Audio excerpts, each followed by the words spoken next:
Hello everyone, I'm Sidhvita, a member of Krino Forensics. Welcoming you all to Module 2, where we will be discussing forensics in fair trial. In Module 1, we understood how forensic science acts as a legal safeguard during investigation. In this module, we are going to one step ahead. We will see how forensic science actually strengthens the fair trial process inside the courtroom. So, before jumping into the topic, let's understand what we are going to cover under this module. We will start with science and fair trial, then move to Article 21 and due process. After that, we will understand the judicial perspective, and finally, we will discuss a very important concept, the chain of custody. Now, let me ask you something. What do we actually mean by a fair trial? A fair trial ensures that justice is done for both sides, not only for the victim but also for the accused. Now, traditionally, trials depend a lot on witness statements, confessions, and oral evidence. But the problem is, these can sometimes be biased, manipulated, or unreliable. And this is exactly where forensic science changes everything. Scientific evidence provides objective facts, facts that can be tested, verified, and re examined. It reduces dependence on subjective opinions, and most importantly, it helps judges to make neutral and informed decisions. That's why courts today emphasizes that justice should not only be done, it should also be seen to be done. And forensic science brings the transparency. Now, continuing this idea, forensic science reduces the need for forced confessions and unreliable testimonies. Instead, we rely on techniques like DNA analysis, fingerprints, ballistics, medical evidence, and digital forensics. Now, think about it practically. If DNA matches, if fingerprints match, if digital evidence supports a timeline, then the case becomes fact based, not assumption based. That's why forensic evidence helps in confirming statements or sometimes even contradicting them, and this ultimately strengthens the decision making power of the court. Now, let's connect this with Article 21 of Constitution.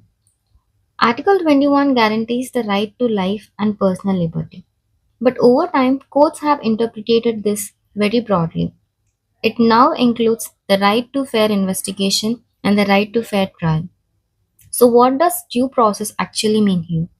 It means that evidence must be collected lawfully, it must be collected scientifically, and it must be free from bias. It also ensures that no innocent person is punished and no guilty person escapes due to poor investigation. So, when forensic science is properly used, it becomes part of this constitutional guarantee. Now, let's see what Supreme Court says. The Supreme Court has repeatedly held that a fair investigation is a fundamental right, not just an investigation, but the one that is honest, competent, and scientifically allowed. If investigation is careless or biased, then even a strong case can collapse in court. And more importantly, it becomes a violation of Article 21. Now, this is very critical point. What happens if forensic evidence is not handled properly? If evidence is improperly collected, poorly preserved, or incorrectly analyzed, then the entire trial can be affected. Even if the crime actually happened, if the evidence is unreliable, the court may give benefit of doubt, and that can lead to a wrongful outcome. So remember this, forensic integrity is not just evidentiary, it is constitutional. Now let's move to a very important concept, the chain of custody. Chain of custody is basically a complete record of evidence handling. It answers questions like who collected the evidence, when was it collected, where was it stored, who handled it next.